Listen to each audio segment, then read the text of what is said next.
I had never encountered it with patients talking about it in my practice, but I knew that if I experienced it 8 times, this is not an anomaly. This is a real thing.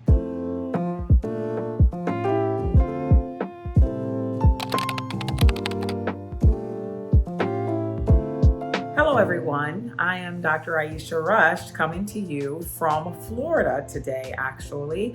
I'm usually based out of New York, Brooklyn, but today I am in my happy space in Miami, Florida, the beautiful city of Miami, and soaking up a little sun that is much needed. Today, I wanted to talk about something that I think is not as prevalent a topic as many people would think.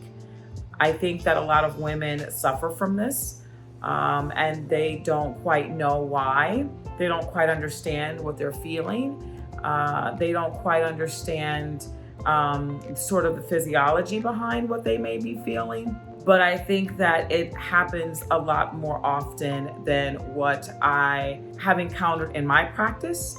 And also what I have known women to even talk about. What that is, that actually has a name, and what that name is dysphoric milk ejection reflex. What is that? After having 8 children, I breastfed all 8 of my children, and some of them longer than others. A lot of my breastfeeding woes have come in the way of me returning to work and having to figure out how to do the whole pumping thing, figuring out how this whole breastfeeding thing work with supply and demand, and making sure that you're pumping on time, and also dealing with the anxiety of not producing enough milk for your baby. There are a lot of women who struggle with this, and I too have struggled with this from time to time.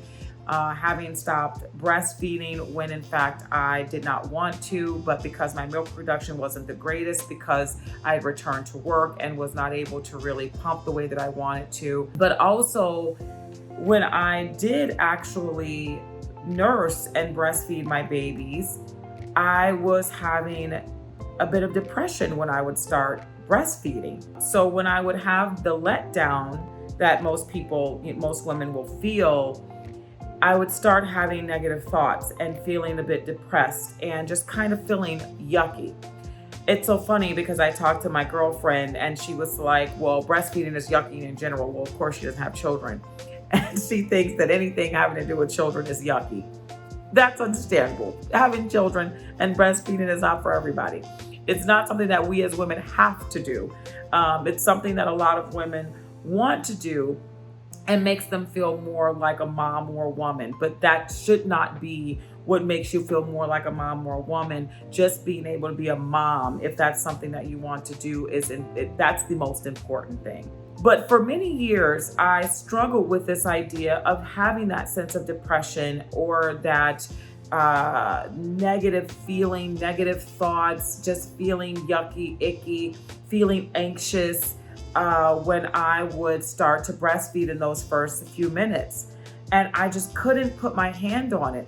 I mean, it was almost to the point where I couldn't, just even the thought of even having sex it just made me feel awful. Even the thought of my husband touching me made me feel awful. So this time around, I said to myself, there has to be something to this. And I decided to research it. I had never encountered it with patients talking about it in my practice, but I knew that if I experienced it 8 times, this is not an anomaly. This is a real thing. So when I did research it, I actually found a name for it.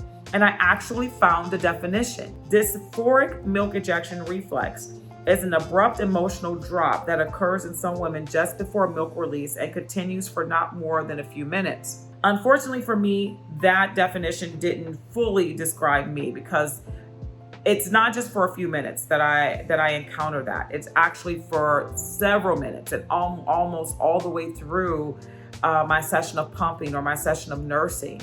And it's actually very distressing. And especially when you don't know why you're feeling that way. It's overwhelming at times. But what was really important for me and making it not as overwhelming is knowing that there was something to this. There was a name for it. I could actually put a thought around what was happening to me. That really became powerful for me. And this is the reason why I do these videos and why I educate women, because knowledge is power. When you understand what's going on with your body, that is extremely powerful because it gives you a sense of peace. It gives you a sense of understanding, and it makes that anxiety that you feel from time to time a little less because you understand what it is that you're dealing with. What happens when women are breastfeeding, they have a drop in dopamine, and dopamine is that neurotransmitter that works in the pleasure centers of the brain. It's necessary for this to happen in order for letdown to happen, in order for breastfeeding to be successful. It's unfortunate, but that is the reason why they believe that women experience these negative thoughts or this sense of depression, because that dopamine not going to those pleasure centers of the brain, but actually those pleasure centers being deprived of that dopamine is what leads to potentially those negative thoughts, that depression, a bit of that anxiety, things like that. Because we don't know a whole lot about this, there's not really a whole lot of information about treatment. There has been some proposed treatment with things like SNRIs, such as Wellbutrin. How much that works, I don't know. And I don't think that anybody knows because there's not been very much research surrounding it.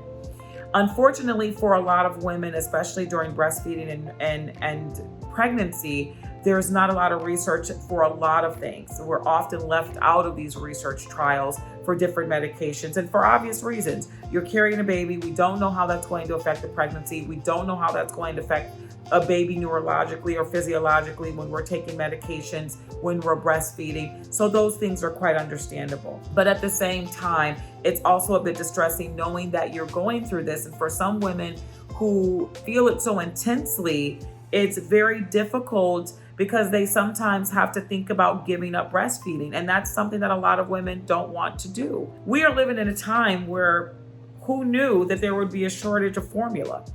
And so even for me right now, knowing that I may not have the ability to be able to just run to the store and grab a can of formula to feed my baby it's distressing.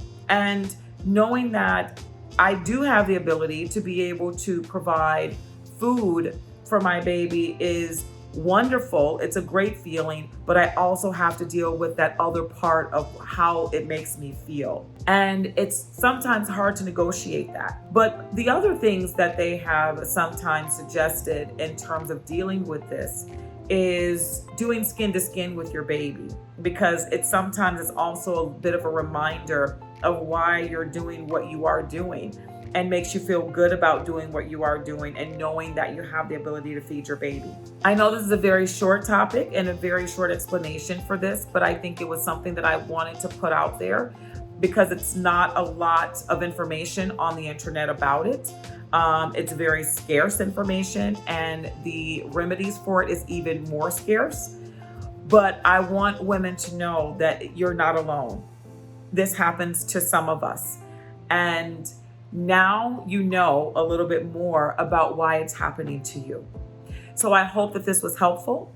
If you like topics like this or want to know more information about other topics, please do like and subscribe. Always send comments or, other topics that you all want to discuss.